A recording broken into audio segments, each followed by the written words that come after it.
Hey, I'm Kiru Paul, and this is Linda. We want to welcome you to the fourth lesson in our series, Spanish for Retirees Living in Mexico. Since this course is for the absolute beginner in Spanish, I've really been easing you into the language. Our first few lessons were basically just teaching you how to make your English into Spanish. You still haven't made your first sentence yet, but that's all going to change today. Now, I could make my life easy and just teach you a bunch of sentences for you to memorize, but I'm not going to do that. We're going to do something unusual. I want you to actually be able to translate Spanish. So by the end of this lesson, I'm going to give you English phrases, and you're going to be able to translate them into Spanish without looking up any words. In order to do that, we're going to have to talk about grammar. Now, don't get nervous. I'm going to ease you into it.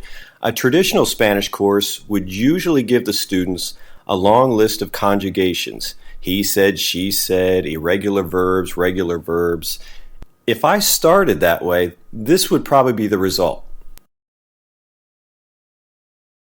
Well, that's the last thing we want to happen, so instead of doing that, we're going to start slowly. I'm just going to give you a useful sentence starter that you can use in a wide variety of situations. I want. Yo quiero. Now, expats that I know are usually asking for something. They're at a restaurant and they're telling them what they want, or they go to a store and what they want. This is one you'll be able to use all the time. Here's one I hear a lot down by the beach bars. Yo quiero una cerveza. I want a beer. You can make very simple sentences with this. You just say yo quiero and then whatever you're looking for. Now, you lack a lot of vocabulary right now, so we're not going to explore this particular option. I'm actually going to teach you how to translate sentences that are more complex than this. Here's the sentence structure we're going to be using for all of our phrases today. Yo quiero plus the unconjugated verb, also known as the infinitive. Now, if you remember from your TION-CION trick, all the verbs you made are unconjugated. We didn't do anything with them. We're just going to plug them in. Here's an example with a verb I haven't shown you before. Comer, which means to eat. Now, we don't have to conjugate comer. All we have to do is plug it into the phrase. Yo quiero comer. I want to eat. Spanish grammar can get very complex very quickly. That's why I'm a big fan of teaching beginning students plug-and-play phrases like this one. That way they can make sentences quickly in their own head without having to learn a lot of the grammatical rules.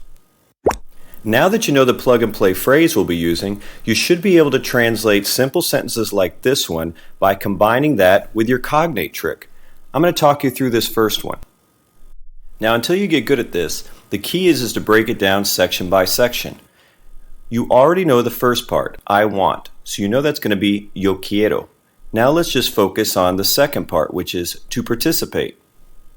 We're going to be using our TION-CION trick today. So when I take a verb like to participate, I try to think of a corresponding noun that ends in TION. In this case, we have participation. So we change participation into participación by changing the T to a C and putting an accent over the O. If the noun we created ends in ACION, like this one does, we know we can make it a verb by dropping CION and just adding an R. Participar, to participate. Now that we have our verb, all we do is drop it into our plug-and-play phrase, yo quiero participar. I want to participate. If you had trouble using your cognate trick to come up with the Spanish verb for to participate, you really need to go back and review lesson 3 before moving on with this lesson. This one's going to be more complex because we need to come up with a verb and a noun. I want to cancel the reservation. Remember, the key is to break it down section by section. The first thing we're going to do is translate the verb to cancel.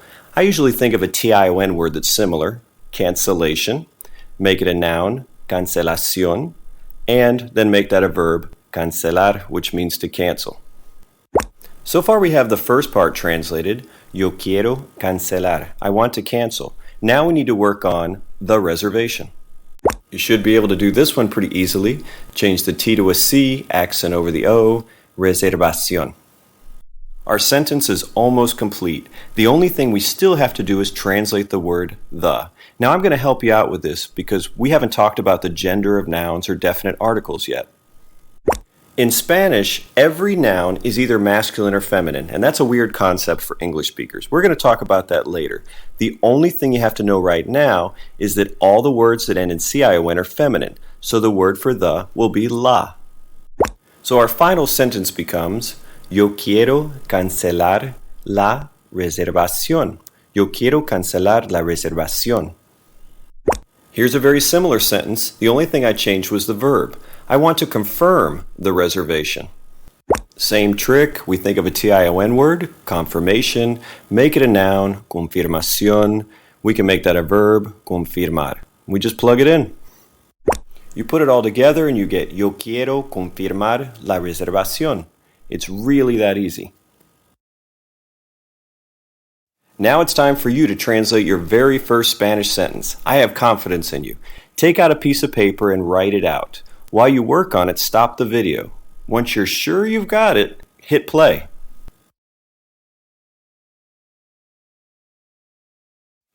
Here's the answer. Yo quiero celebrar. Practice saying that a few times. How'd you do? Did you get it the first time? Here's another one for you to try. It's a bit more complex than the last one because you're going to have to translate a noun and a verb. Don't worry, I know you've got this. Stop the video while you work on it.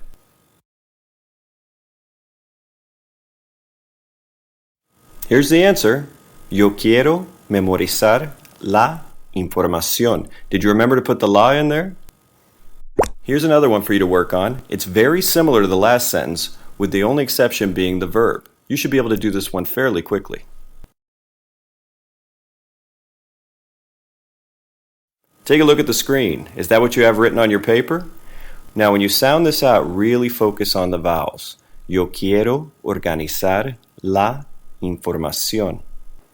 Before we can do some more translations, I'm going to have to teach you how to make nouns plural.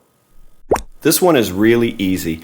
If the word ends in a vowel, remember that's A, E, I, O, or U, all you do is add an S. In our example, casa, which means house, becomes casas.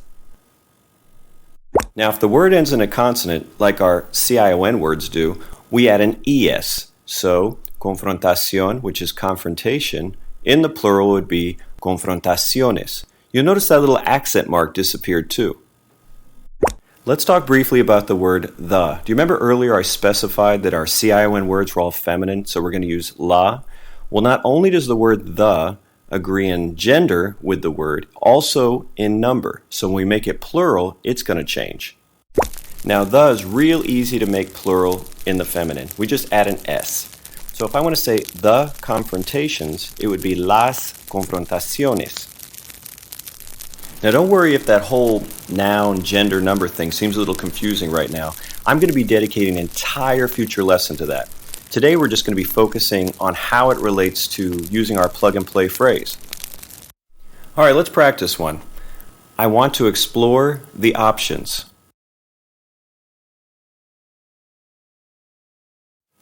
Here's your answer. I want to explore the options. Yo quiero explorar las opciones. Yo quiero explorar las opciones. Congratulations! You were able to translate your first sentences out of your head. You're not just a parrot, you're not just memorizing random phrases. You're actually speaking Spanish. That's quite an accomplishment for a beginning student. That's all we have for today. Hasta luego.